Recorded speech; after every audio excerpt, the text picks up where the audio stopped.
Hello and welcome to the Cardiac Cats YouTube channel. I'm your host, Jacob Shorba, and today we have a special episode as we are going to be doing our Senior Bowl practice review. Now, I am recording this Thursday night after the third and final practice. There's still a game on Saturday. However, I am going to be really busy after the game on Saturday. There's going to be a lot of players not participating, so I figure this is a good time to still do our review. And if we have anything huge happen from the game, I'll cover it on Twitter, talk about it there, and if it's big enough, we can do a video at some point. But it is going to be very busy for me here soon, so I want to get this all done while I have the time right now so you guys can get my thoughts on what I learned from the Senior Bowl. Now, before I start and get into this, I want to tell you all, if you are a big fan of the draft, if you like talking about it, anything like that, do yourself a favor sometime in your lifetime and go out to Mobile for the Senior Bowl one year. It is a fantastic venue. It is growing every single year. There are tons of people to meet, people who will talk to you, enjoy being around you. It is one of the best environments you get in football. And you can even talk to the players. It's not that hard to get a media pass if you do any kind of stuff like this. There are ways to get that. It's a great opportunity to go out and see guys who are going to be really good in the NFL soon. We got to see a lot of top prospects, multiple first rounders, I'd say, at the end of the day. Fuaga, Taliese Fuaga is one of them. Jackson Powers-Johnson, Quinyon Mitchell, Leatu Latu. There's so many good names out here. And they did a lot for the Senior Bowl as well, allowing in underclassmen. And I really like that idea. And I think it's something that could really help them out in the future, especially if they focus on guys like Jackson Powers-Johnson that may have not had a ton of reps. Really need the opportunity to show that, hey, I can go up against all these guys, center, guard, whatever it is, I will perform at a high level. So, great event, great opportunity to go out, talk to people about the draft. I highly recommend you all do it. It's free as well, other than the actual game itself, which I think I only spent like $50 to go, so not bad at all. But I wanted to put that out there to start this video. Now, before I show actual video here of the prospects, there is one guy I want to throw out. I'm going to work through this basically, if you're looking at the field, from quarterback to receivers to offensive line, defensive line, kind of straight back, and then going to like corners and all that. And there will be some positions I don't really hit on as much because this is for Jacksonville, this is for the Jaguars. There's some that we're really not paying attention to. Like running back is one of those, quarterback is one of those, linebacker is one of those this year. So I'm not going to really hit on those, but there is one player in those positions I do want to talk about that I felt like he stood out so much I had to at least note him. Marshawn Lloyd, I do not have film on him to share, but this guy was a fantastic receiving back at the Senior Bowl. Every time you saw him running really good routes, getting open, able to create separation, strong hands, he is going to be a phenomenal addition for some team. He was one player I felt like stood out so much that I had to go out and say something about it. But, quarterbacks really didn't see a ton from that. Linebackers, I really didn't even follow the whole time. But that's the one player I do want to make sure I throw out there. Now, with that said, let's actually look at some film here, some of the stuff I recorded. Let's talk about some of these players. First guy I've got is Brenden Rice out of USC. So Rice stood out immediately at the Senior Bowl for a lot of people, whether for good or bad reasons. This is an uber physical player. I think even on one of these recordings I did, you can even see he accidentally punches Quinyon Mitchell in the face at one point because he's doing a lot with his hands. He's got good releases. He does a lot on his routes. The issue that I have with him, and this was pretty clear throughout the course of the Senior Bowl, although it did improve day 3, is the lack of separation. Still just not getting open nearly as much as he should. And at the catch point, I think he could be a lot stronger.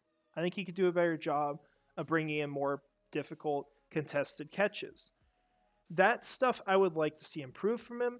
It did get better on day 3. I didn't follow him as close because I wanted to look at guys like Darius Robinson I didn't really get a look at earlier on. But Brenden Rice, ultimately, I don't know how much it moved his stock. It kind of depends on how you look at him because some people might weigh, maybe the physicality a lot heavier than, he struggled at the catch point a bit. So maybe he did go up for some people. For me, this is a guy that's probably a late second rounder, early third rounder. He's definitely going on day 2. If he falls past day 2, that's a travesty. If he goes before day 2, that's way too early. So that's kind of how I look at him, but he's one of those receivers that really has a lot of the physical things you need, a lot of upside, could end up being a really good steal on day 2 for a team, just depending on how well you can coach out some of these issues. So those are my thoughts on the first guy, Brenden Rice. Second guy is Devontez Walker. Now, unfortunately for Walker, it was just a bad week. It was a really, really bad week. It felt like it just got worse and worse and worse at every turn. Walker came in as a player who got to play half this season because of essentially something with a transfer to North Carolina where he was not allowed to play for the season. It ended up getting cleared up. He was able to go out late. Super productive for them. I think he had like 700 yards over 8 games. So he was valuable for that team. And he was a guy that people were really high on going into the Senior Bowl because it's like, man, if he played the whole year, he's probably in the conversation with, that second tier of receivers below, Marvin Harrison Jr., Malik Neighbors, and Rome Odunze.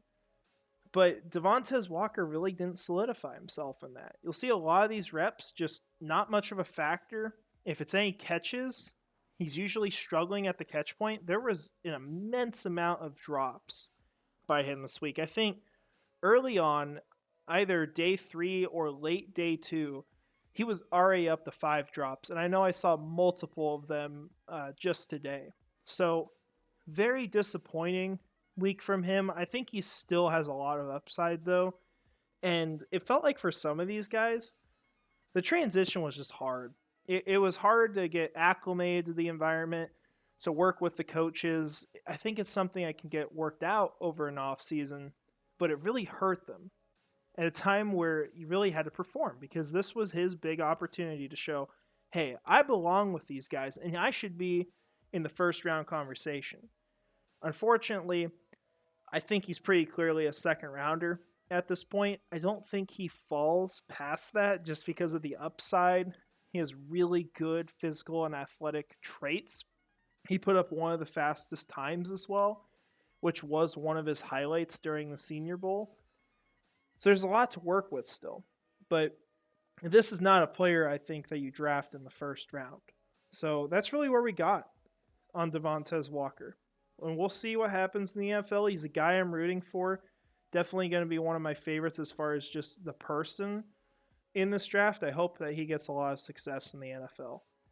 Now, another person that kind of disappointed me wasn't to this extent, because I didn't have as high of expectations at all. But someone I had my eye on was Luke McCaffrey. This is Christian McCaffrey's brother, by the way, if you are not aware. I was excited to watch him because he was looked at, maybe as a late day 3 pick, priority UDFA. But there was a lot of talk about this being a legitimate starting NFL receiver that was just kind of lost in a really good class. And when I watched him, I didn't feel like he brought in a lot of difficult catches. I know he did have one today that was really good. I didn't feel like he was doing a whole lot that impressed me. He was not running his routes that well, I felt like. He kind of rounded things off a lot of the time. He doesn't look super athletic. There's just a lot of limitations to where I'm like, what is this guy? What is the upside? Why do I pick him, early in the draft or even early day 3? So maybe you get him at the end of the draft, but I just don't think he did much to raise his stock personally. Now, we'll see what happens. Maybe a team takes a shot on him. I just don't think he's a guy that I'm really going to have my eyes on that close. And I might not put him on my big board because, I don't plan to have 256 prospects. And he's going to fall pretty far back in that. So it wouldn't make much sense. So those are my thoughts on Luke McCaffrey. Now the next guy, one of my personal favorites. And while I don't know how much he stood out, compared to the very top prospects, I think I felt like a lot of things were confirmed about the way we felt about him. And we got to see him in some looks that are going to be really important for how you would translate to a team like Jacksonville. I'm talking about Malachi Corley. So Malachi Corley is mainly a slot receiver. He, I'm trying to think of the college he comes from. It's Western Kentucky, I think. I might get that wrong. The Hilltoppers. I know it's the mascot. But he essentially has the build of a running back. And I think he even plays a little bit of running back. But he's primarily a wide receiver. Does a lot of crazy stuff as far as formations and kind of playing all over the place. But he hasn't played outside much. He's mostly a slot guy. The thing with Malachi Corley is that he is super physical. He plays like a running back. And this is the guy that dominates with yards after catch. He is unlike any player we have ever seen, in my opinion, when it comes to the yards after catch. I felt like watching him that I cannot envision him going to a team, no matter where he is, and not being an impact player on offense in whatever way he's used. I just don't see how that's possible. I think a team would have to grossly misuse him for him to not be an impact. And so really the question, with bringing him to Jacksonville, is can you get him to play outside? Because if he doesn't play outside, he's kind of limited to gadget plays and subbing in for Christian Kirk. And then now that means Parker Washington doesn't have much use. There's a lot of questions with that. I still think he can play outside. I don't think he's going to be necessarily elite on the outside, but I think he's a different kind of player. He may not be that X guy you're looking for that's going to go down the field and, get 60 yards off the top. But here's my thing. You've seen Calvin Ridley be able to do that at moments. We saw him do it in the final week of the season against Tennessee. I feel like Malachi Corley can do most other things. I do feel like he can succeed outside. And a lot of these reps, you actually do get to see him outside a little bit. Still some in the slot. But I think you can coach him up. I think you can get him to run more routes. I think he's a smart guy who's going to know what's going on. Wasn't someone I saw getting coached up at all during the Senior Bowl, like a lot of other prospects. I think he's going to find success. You see here even against Quinyon Mitchell, he ran a pretty good route here. He got some separation. I think he is going to be a very good football player. And he's going to be someone that any team could use and any team would want. And I think years down the road, when we see a similar prospect, he's going to be a player that we are comping people to rather than saying Malachi Corley is Deebo Samuel or whatever name you want to throw out. Deebo Samuel's the one that everyone would go to, I think, if we're comparing him to someone. Or maybe Antonio Gibson. But I think he's a very much unique player. And he's going to be unlike anyone we've ever seen. I think he's going to bring something to the NFL. So I was very impressed with him. While he didn't really stand out like the very best of the best, I thought he did really well. He confirmed a lot of things to me. He is going to be a high draft prospect for me. Definitely a good pick on day 2 of the NFL draft. Now we'll go to the next guy. Someone that I did not even know existed before the Senior Bowl. I saw a little bit of him day 1 because he was running the drills I was watching. He was just consistent. He was constantly reliable. And I was like, dang, this guy's not a slot receiver? That's a miracle. It always feels like when we find these guys that are just reliable, they're always slots. There's another guy like that I'll talk about, I think, later on in this for a moment. But the guy I'm talking about, I'm going to butcher his name, but he's out of Georgia. He's wide receiver 1 here, as far as that's his number. Not that he's an NFL wide receiver 1. But it's Marcus Rosemy-Jacksaint. Hopefully I said that anywhere close to what it is. Like I said, This guy was just consistently reliable, and it might not be shown as much on film because day one was best for him. Most of my film came later. Had a little bit of a downturn the last couple days. But he's got the size. He's not really bad at anything, I feel like. I think the only questionable thing to me was probably run blocking. And you'll see a snap in here at some point where he kind of struggles with that. But I just think this guy is going to be someone who comes into the NFL, can adjust, can be a starter, and maybe doesn't have the ceiling to be too much more than that. But you're just getting a starter for your team that you could throw the ball to, rely upon, you know what he's going to be. I think it's a relatively safe pick. And so I like the idea of this being maybe an early day 3 pick for a team. So he's definitely someone I was watching, someone I was impressed by, someone who made it onto my list that I don't have on my draft board, and not someone I've watched at all before the Senior Bowl. So he was one of those names that stood out. I think a few other people felt that way. So very happy to see him and to know that there's other prospects here later that might have some kind of use in the NFL past, maybe making a practice squad. Because I really worry about the depth of this receiver class once you get into day 3. That's more of where my concern is. Now, talk about another guy, kind of similar, but just generally better overall, and will probably, not probably, he will be a day 2 pick. I would say that here right now. I'm talking about Ricky Pearsall out of Florida. I didn't get a ton of film on him, but when you watched him at the Senior Bowl, he played really, really well. He looked fluid. He looked fast. He looked like one of the best receivers on the field right off the bat, and that was not the expectations. He was catching everything thrown his way, just doing everything at a high level that was asked of him. Now, do I think he's going to be a physically imposing receiver? Not really. He's kind of lean. He's not got 6'3", 6'4" size or something. But he's generally got a pretty good build. And he uses it well. He's fluid. He does a lot of things. You even see him returning punts here. This is the kind of guy that can be a solid starter for an NFL team, lock down a position for a while, and just be a good draft pick at that point. I would probably have him as a late day 2 pick, so late 3rd round. I think he might go a little earlier.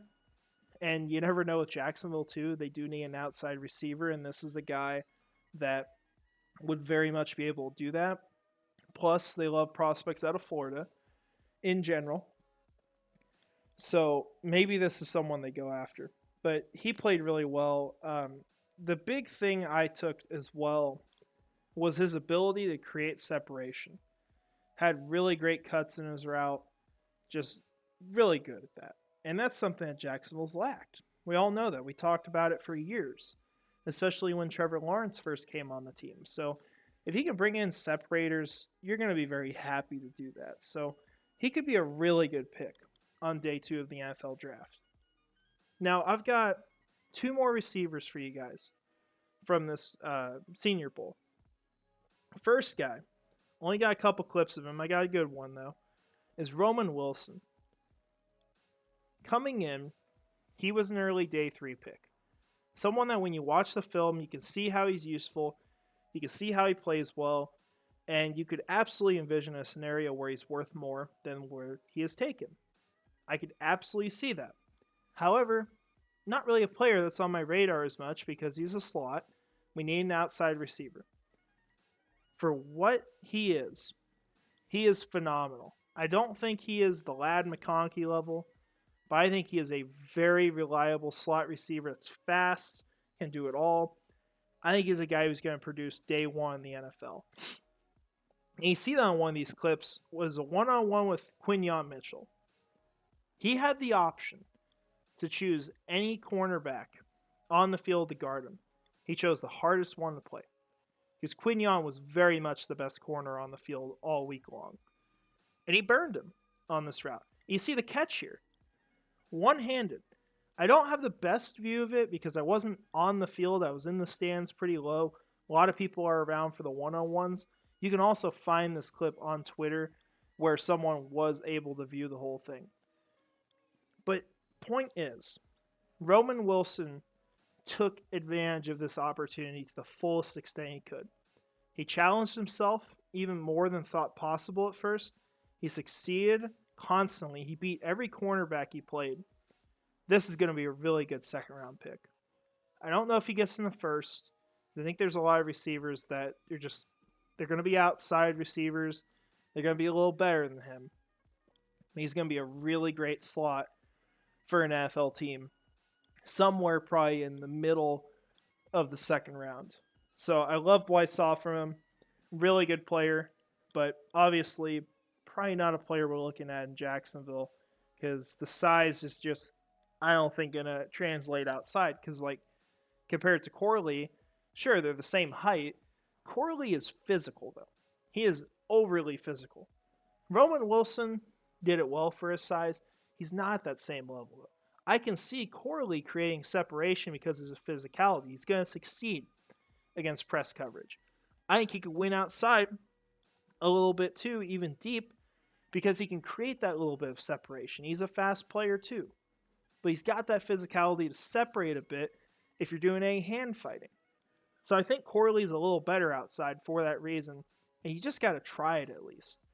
But Roman Wilson, he's going to be a top draft prospect going day 2 early on. Don't be surprised when you see it. Now, final receiver here, unless you count our one tight end we'll talk about, was Xavier Legette. Now, for Xavier, it was a terrible start to the week. Worst it could get. Came in, did his measurements. He was supposed to be 6'3", 227 pounds. Instead, he came in at 6'1", 223 pounds. I mean, weight's about the same. That's fine. But he went from 6'3" to 6'1", which is a huge deal for the NFL. I will say for me personally, it did not change much of anything, if at all. And this is the reason. I think it is drastically more important if that difference takes you from meeting the threshold to being under the threshold.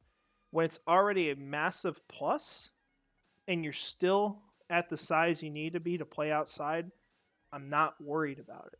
Because 6'1" is ample size to play outside. I don't think it's a problem. The other thing is if you follow the draft really close and you remember last year, there's another player, not the same kind of prospect, but still a receiver, had the exact same thing happen to him. It was Rosemy Rice. Came in, supposed to be 6'2". He was 6 foot tall. And everyone kind of dropped him down their boards. They didn't really see him as valuable as where he was. And he was at that point, late second rounder. You know what team kept his value where it was? The Kansas City Chiefs. And you know what he's doing for him right now? Playing really damn good football. So I'm not going to make that mistake personally of saying, hey, just because this guy's reported size is less than what it was supposed to be, I'm just going to tank him down my rankings. As long as I don't see that be a massive detriment, it's not a problem. Yeah, I really don't feel like it was. Now, the other bad part of this for Legette is that the first day was just awful. The passes thrown to him, and this kind of goes along with the theme that the quarterbacks didn't really surprise or play that great throughout the week. The passes were overthrown, they were underthrown, or they were right at the edge of his catch radius. And he has to catch some. I'm not saying that a complete excuse for everything is what this is, and he's just the greatest guy ever. He's got to go make the plays. This is the time of the draft cycle. You have to separate yourself. And he is in a very, very deep wide receiver class in a group of players that is very large, kind of at that same skill level. Very different skill sets, but still viewed around the same range. That fringe first round, probably early second round range. And so with all those problems and the bad chemistry, it was a really bad start. And a lot of people were trashing him. And for me, I felt like he was probably going to do better day 2, day 3. Because it was just a bad day. It wasn't something I felt like was necessarily completely his fault. It was very fixable. It came out day 2. made some big catches, played fine, didn't really separate himself. But from that point on, I felt like he played pretty well. And the one thing he showed me as well that I really liked, that I didn't really realize with him as much, is he is much more fluid and shifty than I thought he was. And so, as far as where I rank him, I don't think it's going to change much. But if it does, he might be going up my board, if anything. And that might be different for most people, but I believe in this guy. I think he's going to be a really good receiver. I think when you're talking about Jacksonville and what they need, yeah, maybe it's not that drop there, which was from day one, but what they need is physicality. They need someone who's going to win that way. They need to impose their will on teams. And this is a team that is not physical. And they have been dominated by that. We talked about that in some of our lessons learned video, where you compare them to the final four teams of this year when they played in the most recent time, and they got dominated in the trenches. They got dominated by players that were simply stronger. And this is one of the things that helps that. And so if he's available in the second round at 48, I'm going to be very happy to run up to the podium and put him in as the pick. Now, we don't know who else will be there, but out of my list of guys I'd be considering, he is 100% on that list still for me because of that. Now, one thing I do want to throw out there, one more detriment, that take it how you want it. He was getting coached up a lot. He was being constantly moved around from where he lined up because apparently he wasn't lined up properly. I don't think that's in any of these clips, but that happened multiple times. So take that as either maybe he's going to struggle to adapt to the NFL, or take it as it's a difficult environment and he's working with people he's never worked with before, and it's just not really a big deal. However you want to. But that's why I got on Xavier Legette. Still a really good player.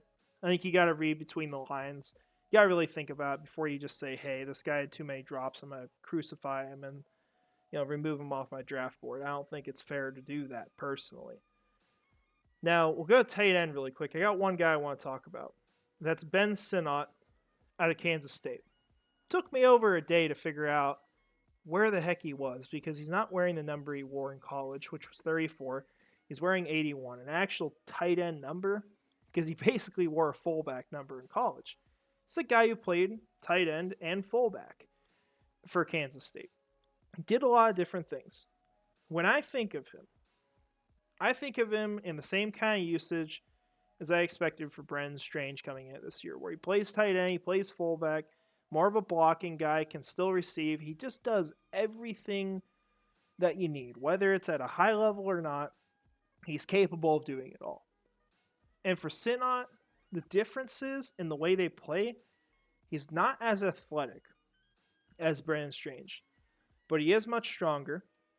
He's very physical in the way he plays. He is not afraid to make contact. And I like one of the comparisons I heard. And I'm not saying he's the exact same player as this, but they say he's like George Kittle after the catch.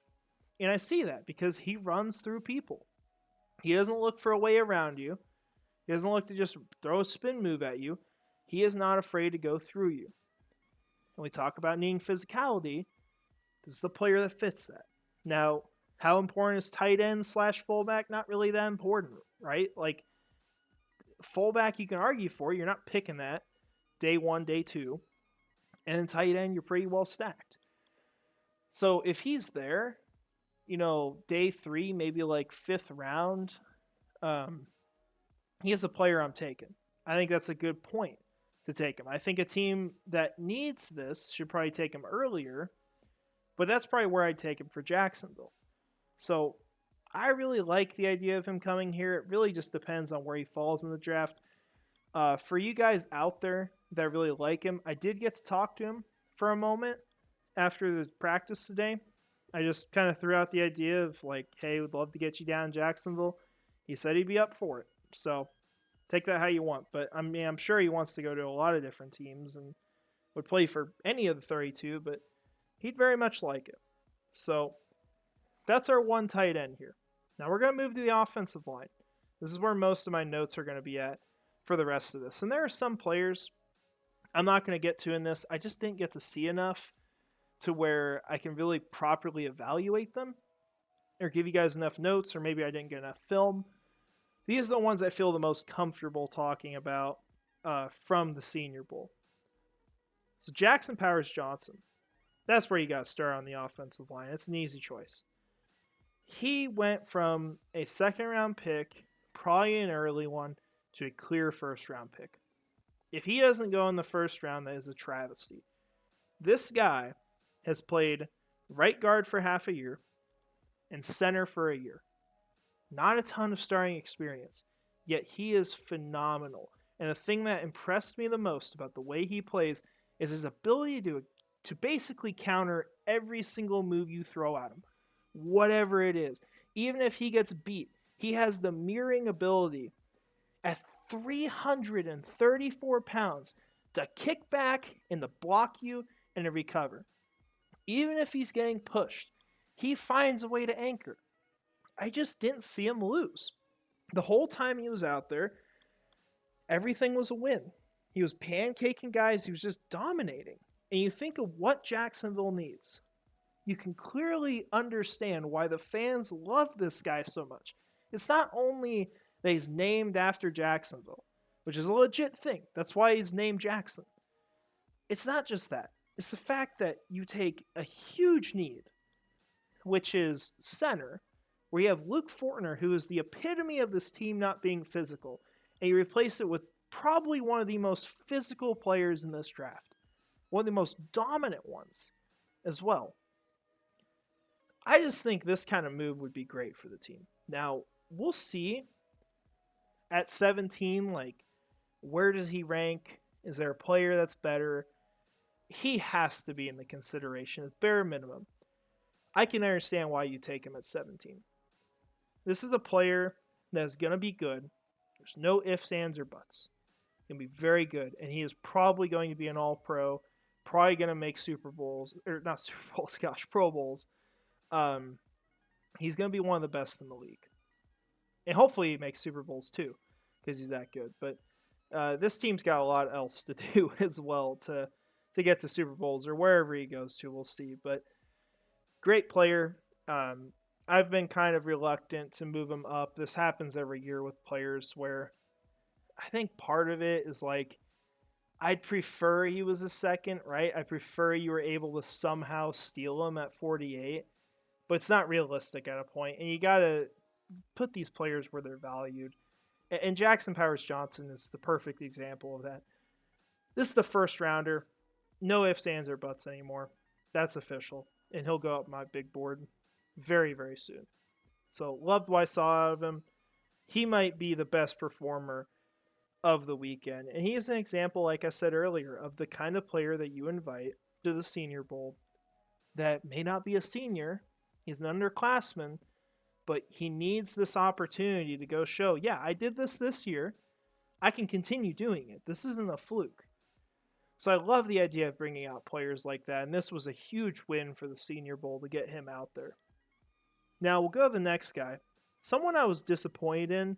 I've heard a lot of good things about. I've heard how he should be a first-round pick, and he should be in that conversation. That's Jordan Morgan from Arizona. My problem, the biggest issue I have with him is I feel like once the first move is made, he can counter that. I don't really see him lose immediately. But it's once the second move is made, once a defender tries to beat him around the edge after something doesn't work, like going through him, or he tries an inside move after the first move, whatever it is, it feels like he just shuts down after the first win. And he will let guys around him at a point. He just usually is not holding up past the first move. That's not acceptable. You just can't have a player like that. I think specifically, the thing he struggles at the most is mirroring defenders. He will just let them around the outside. And I don't get it. I don't get how he can't kick out and he can't block it. But that's my big issue. And I saw that consistently throughout the Senior Bowl. So I think this is a player who has a major concern with him. Really good in a lot of other aspects. And you see it there, where he just kind of lets him around the outside after fighting for a little bit. It's the sustaining blocks. That's going to be my major concern. If he can figure that out, he should be a very good player in the NFL. I didn't have any other questions about him other than I think he had an ACL tear in 2022. That's not ideal. But we're talking about Laiatu Latu in the top 10. So, I mean, I can't really knock Jordan Morgan too awfully much for that. This was my major concern and why he will probably go down my board, because if he can't fix that, he's not nearly as useful as you'd hope. But if he can, then this is a great player and you're getting a steal. So it's a question of, do you think it's going to change or not? And you just can't confidently say yes to that all the time. And with how much it happened, I don't know if I believe it's going to happen. I think it could get better, but I don't think it's something that goes away. So definitely a player I was mostly disappointed from. I think he probably goes second round at this point. That was where he was projected before. I think it could be a little later, more to the mid to late range. That would be a realistic place for him to go in this draft. Now the next guy, I don't know where to rank him right now, but Kingsley Eguakun. I probably said that wrong, but we'll call him Kingsley, even though there's another Kingsley in this draft class that I watched as well. Kingsley, the only thing I knew about him before was that according to PFF, he was a late round prospect. Comes out of Florida, and I watched him because I figured I might as well. He's on the list of players that they have. Usually PFF is on things a little early, like Devontez Walker, for example, was a player they were on early. I figured this is the guy I need to watch. Maybe there's something there. And early on, I feel like he stood out in practice.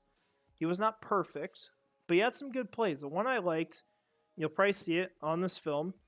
You got a guy who kind of just starts to bull rush him, but he gets low, and Eguakun takes him down. He finds a way to bring him down to the ground. I mean, he's smart about the way he plays, but maybe some of it's reaction time. I know the snap, it was probably the worst of it all, or where I really noticed that, hey, maybe he's not like a day two kind of guy, was him going up against Michael Hall Jr., that is, who has a really fast release. He's really quick. And Kingsley just got beat inside immediately, and I believe it was a sack on that play. So he's not perfect, but this is the kind of guy I could see upside with. I feel like he could be a starting center in the NFL. You probably pick him on day 3. I think for this team he would start. I think that's pretty easy to do, but I think he's someone that you look at on day 3. If he's sitting there late in the draft, why not throw a pick at it? Because that could be a starter for your team at some point. It's a player that just, I think, needs coaching. And that's a kind of a common theme out of Florida, I feel like, because they're just not that well coached of a team. And you see players come out of there that end up being pretty good in the NFL, better than expected. Sometimes Torrance was really good this last year. Performed really well for the Bills. They had the one pass rusher who transferred. I think he'll be a really good prospect next year. Can't remember his name. I know he wore number 1 for them. Princely Emmanuel, I think was his name. Which I probably said wrong too. But he's a player who maybe didn't perform as expected, but you can look at him and see how this guy could be a very early prospect in the draft. So coaching is something I look at with the Gators a lot as being kind of an issue. And I think if you get players with potential from there, those are really good picks. So I very much like the idea of Kingsley on day 3. I think that's a good pick for a team. Now we'll get to our last 2 offensive linemen. We'll get to the first one, Taliese Fuaga. Now we knew before coming into the Senior Bowl, this is a very good player. He is going to be a top half of the first round kind of draft pick. After the Senior Bowl, I think it's potentially possible he goes top 10. Like a team like the Jets could just love him there, and I think he'll be available at that point. He has the ultimate question of whether he's a guard or a tackle. And I think the big thing for me in determining that is how does he perform against people who are trying to beat him around the outside. I don't know how many of these reps you see are him outside. You see him in center quite a bit. Or sorry, at guard quite a bit. He does not play center. But when he's playing at tackle, see him get beat outside a little bit. When he's at guard, people got to run through him. And he knows how to deal with counter moves pretty well. So you can't beat him that way. I like what Jordan DeLugo said. Shout out to him for this. He basically said that he feels like right now, if Taliese Fuaga plays tackle, he comes into the NFL as an elite run blocker and an average pass blocker, which that's a good player. It's a very good player. You want him to be more balanced, but hey, if you could do it, you can do it. If you move him to guard, the ceiling and the floor raise significantly. I think if you draft Taliese Fuaga this year, you get a player who makes Pro Bowls, a player that sticks with your team past the first contract for sure, as long as you deal with it right, if you play him at guard. So this might be, if he's somehow there, or really close to the pick and they can trade up, this might be one of the best options for the Jaguars in the draft. Because could you need a guard? Absolutely. No way you don't need a guard. Unless you think Brandon Scherff's the long-term future and he's going to play till he's 40. Or you sign one. That's also possible. If you got like Robert Hunt and then brought back Ezra Cleveland, you have to project a lot for that to happen. So, we'll see. But I think Fuaga very much has to be high on your draft board and could very well be the best option for Jacksonville if he somehow falls down the board a little ways, which this is a class where so many good players that, someone could steal the spot. An example of one of those players that's been rising really recently, who's the final offensive lineman we'll talk about, is Tyler Guyton out of Oklahoma. Just the basics of who Tyler Guyton is makes immense sense for Jacksonville and why you could see them picking him at 17. Guyton is uber athletic, uber physical. He has every kind of trait you could ask for. He is raw, though. Still a very raw player. He was getting a lot of coaching at the Senior Bowl this week. A lot of coaches working with him. But he played very well. He held his own well, moves really fast, has ample strength, tons of strength in the way he plays. I think he had a takedown as well. It is the ultimate question of, can you take the super raw player that has the ridiculously high ceiling and turn him into an experienced technical player? If you can do that, this would be one of the best picks in the draft. Very easily. So, you see why Jacksonville would want him. You think over the guys Trent Baalke looks for, this would be it. And it's probably why, on his burner, he pointed out Tyler Guyton as being an option. Don't be shocked when that's the pick. There's a good chance it is. But I'll tell you this, based on the way he did at the Senior Bowl, it is actually possible that Tyler Guyton could go before the Jags pick. Which is crazy, but it's very much possible. So he was someone absolutely impressed. That's why he didn't show up day 3. Did what he had to. He's gone from a second-round selection to even, we talked about Fuaga, it could be a top 10 pick. Could be the guy the Jets want. Which I don't think the Jets should get cute like that. I think they've put themselves in a situation where they have to fix the offensive line, get the guy who's going to be an impact player right off the bat. I don't know if Guyton is that. Best case scenario, he could be. But you're better off getting like Fuaga because he's going to be really good right off the bat. But then you want playing tackle, you want playing guard. There's a lot of questions with all this. So it's intriguing. But Guyton is a guy who could go in a lot of places in this draft. I just think it's got to be first round. And it's probably going to be, before the back end of the first round as well. So someone I was impressed by. Feel a little better about it if he ends up being the pick. Still don't think it'll be the best one on the board, but maybe it's one we could survive with. So let's get to our next guy. Might be the biggest riser for me. from the Senior Bowl. We'll see. It's going to be close with Jackson Powers Johnson. Darius Robinson. I knew that he was supposed to be this awesome length player who has all these physical traits you asked for that could be really good in the NFL. The way people talk about him at the Senior Bowl and what you can clearly see with your eyes, it makes it to where I evaluated him before is not even close to adequate to where he should be. They compared him at the Senior Bowl to Chris Jones. And they're talking about him like he is an absolute lock for the first round. That is where he is now. And when you watch him, you can see why he could be that. And he was productive last year as well. I think he had 9 sacks in 2023. He played 2022 all interior defensive line. 2023 pretty much all on the outsides like a defensive end. You can line him up everywhere, which is kind of some of where you see the Chris Jones comparison.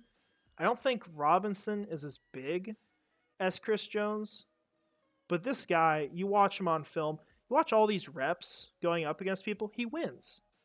He finds a way to win. Even that one, when you think Javon Foster hasn't blocked, he still finds a way around. Still does something to win the rep. I think he's going to be a monster for whatever team takes him. And man, we're going to see where things fall. He might be a guy I'd be fine picking in the first round. I don't know. I want to watch more on him because I don't want to jump the gun. I don't want to just say based off of some reps I watched at the Senior Bowl that this guy should be the first round pick. But he's going to at least get a look from me when I'm thinking about players to take in the first round. And keep in mind, you can always trade back. You don't have to pick at 17. You can trade with another team. You can go get more draft capital.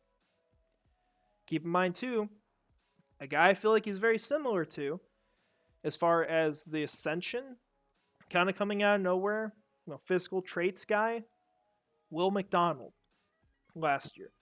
And I think Darius Robinson has even more of the technical side of things figured out. Will McDonald went at 15th. So really someone I've got to look at because he could be this pick at 17th for all we know. But yeah, like I said, we're going to do our research there. Now, next guy, someone who just impressed me every time I watched him. Didn't even know who he was. I looked at his size right before this. I'm like, what's wrong with him? Why do I not even have him on my board? So I don't know where he's going to fall. I want to figure out what are the issues with him. It's DeWayne Carter, or as I said on Twitter all week, the Duke guy. You'll see why I said that, because I don't know his name. Every time he comes out on the field, he's pancaking someone.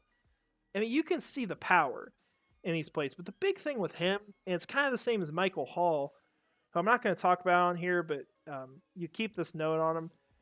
Really fast off the line of scrimmage. Just incredible burst. You can see on these plays, if you're watching the feet of the guy he's going up against on offense and himself, these guys don't have time to anchor, which is why they're getting drove back so fast. He's getting so much penetration, and he's winning these reps. It's a lot of the way he's winning. And we even see moves. You see him pulling a pretty good spin move there. And he knows some pass rush moves. And as far as his size, let me pull it up here really quick. He is 6'2.5", roughly, 308 pounds. I don't know what's bad about him, having watched the bit I have. I'm sure there's something, because obviously if there wasn't, he'd be like first round conversation. We would have talked about him. But my first impression is really good from him, because he's got the physical things you look for. He is incredibly explosive. He has some moves already developed. This might be a second round pick. Hell, could even be a first, but I would doubt that, because if it was, I should know about that by now, but you never know. So DeWayne Carter, he's a name I got to get familiar with. Someone who just came out of nowhere at the Senior Bowl, and I think really proved that he belongs with this group. I got two more names for you guys. Next one is Nehemiah Pritchett, cornerback out of Auburn. First thing I saw from him, pass breakup on Xavier Legette on this play. Legette is really fast. Keep that in mind here with the separation. And he is arguably the fastest player out in the field here. Because the big thing with him is the size speed combination. 223 is what the size is, and he's running like 4.3s apparently. So that's incredible. But Pritchett, I mean, you saw the makeup speed. You saw him able to catch back up. You saw the really good hand usage, swatting away the ball. He's a little undersized. I think he's like 188 pounds. Not a huge problem, but he's a player I just didn't really see much that he did wrong. Thought he was really good overall, and he was kind of a sneaky one I've heard about before where some people have him going in the second, third round. I absolutely see how he could be in that mix. I don't see any reason why he wouldn't. So he's someone I'm going to have to rewatch film on. I'm going to see if there's some kind of issue I'm missing. But just overall, like, I don't see how this guy isn't a starter in the NFL. Because, like, even if size is a bit of a concern, then how the heck do you cope with the Washington corner taken last year? I've already forgot his name. Manuel Forbes. He's like 160-something pounds. It's over 20 pounds less. So I think Pritchett's going to be fine in the NFL. I'd like to see him bulk up a little bit. But everything you saw from him was pretty good coverage. Did pretty well. Not incredible, but just generally pretty dang good. And that'll get you a starting role in the NFL. So I don't see how that doesn't happen for him at some point pretty early on in his career. Now, final guy here. Another name to throw into that 17th overall pick conversation officially. Quinyon Mitchell out of Toledo. When I first watched him, 4 months ago, probably, maybe even longer, I looked at him as a one-hit wonder. That was literally what I put in my notes. It was like, this guy is literally just talked about because he had a 4-interception game, which is insane, and he hasn't done much since. I think he had like 1 interception all year. He put on the clamps during the Senior Bowl. Played phenomenal. This guy has the best PFF grade on defense, I think, of like every NCAA prospect in all of college football. And that is over the last 2 years as well, I believe. He's played phenomenal. He has mainly done off-press coverage, or off-man coverage, I think they call it. So it's a lot of like zone kind of stuff. But don't get it wrong. He's able to play physical. He can really do about everything you ask of him. It's just a question of getting experience.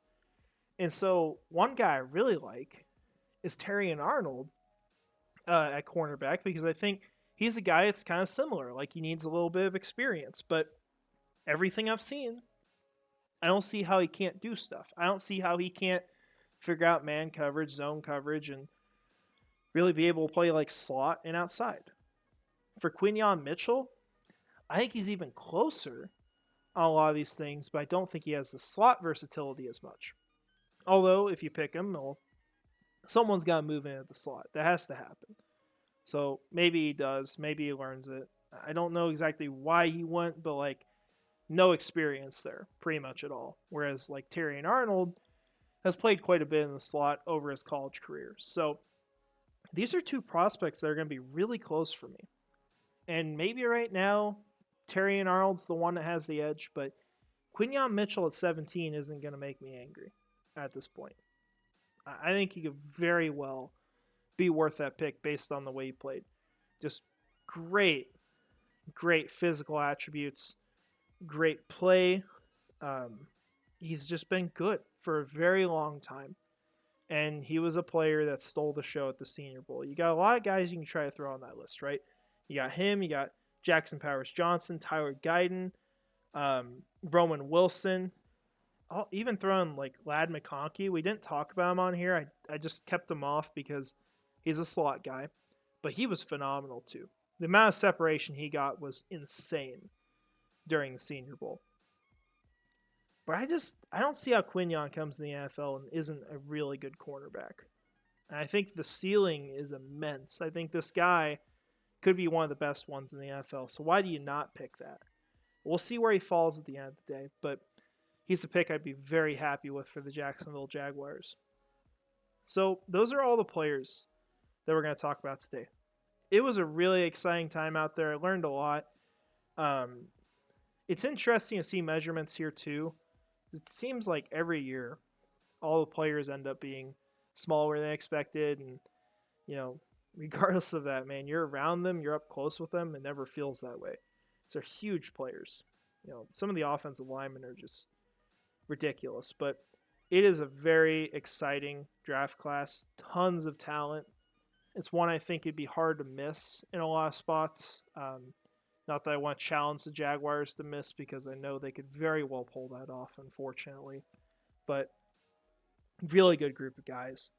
But I had a great time out here. I've really enjoyed covering it for you guys. I'll have stuff on Saturday. I'll post on Twitter from the game. After that, it's going to get quiet for at least a few days, because I got to drive back to town. It's going to take me till probably Sunday night, and then I still go to college, so I got my classes Monday through Thursday, and I've been gone for like a week. So a lot's going to be going on with all that for a little while. But we're going to keep content coming out. I hope to do some more videos here. I would like to do one on the salary cap, where we focus on average player values a year, see if you're catching up on the cap, falling behind, how much money are we paying for now, as in it's against the cap that's been pushed down the road, already paid out, like bonuses. I want to give you guys some information on that. I think that would be an interesting video. We will have Mock Draft 2.0 out probably before the Senior Bowl on Saturday as well. It's another one you guys will get. And I would like the idea. I don't know for sure if I'll do this, but I think positional breakdowns would be really good. Talking about how the players performed, kind of evaluating that lightly, but then talking about the future. How do you build? What players should stick around? All that. I think that'd be a good conversation, because this is a team where, they acknowledge it or not, there's going to be some significant rebuilding over the next couple years. Whether that's fast or slow, a lot of changes have got to happen at some point, and they will. So I'm really excited to record those. If you guys got stuff you want to watch from me, let me know. I'm very much open to ideas. I want to do stuff that you guys like, but I also want to do things that I generally know more about. And that's why this is an off-season channel, and that we don't do tons of stuff in the season about how the team's like playing and all that, because it's not where I'm well-versed as well. I don't feel like I offer too much new to you guys there. So that's why we focus so hard on things like the draft and free agency and just the off-season sort of activities. But with that all said, I appreciate you being here. I appreciate you taking the time to watch this video. It's been a blast recording it. That's all I've got. So we'll see you in the mock draft, and hope you guys have a great rest of your day. Finally, go Jags.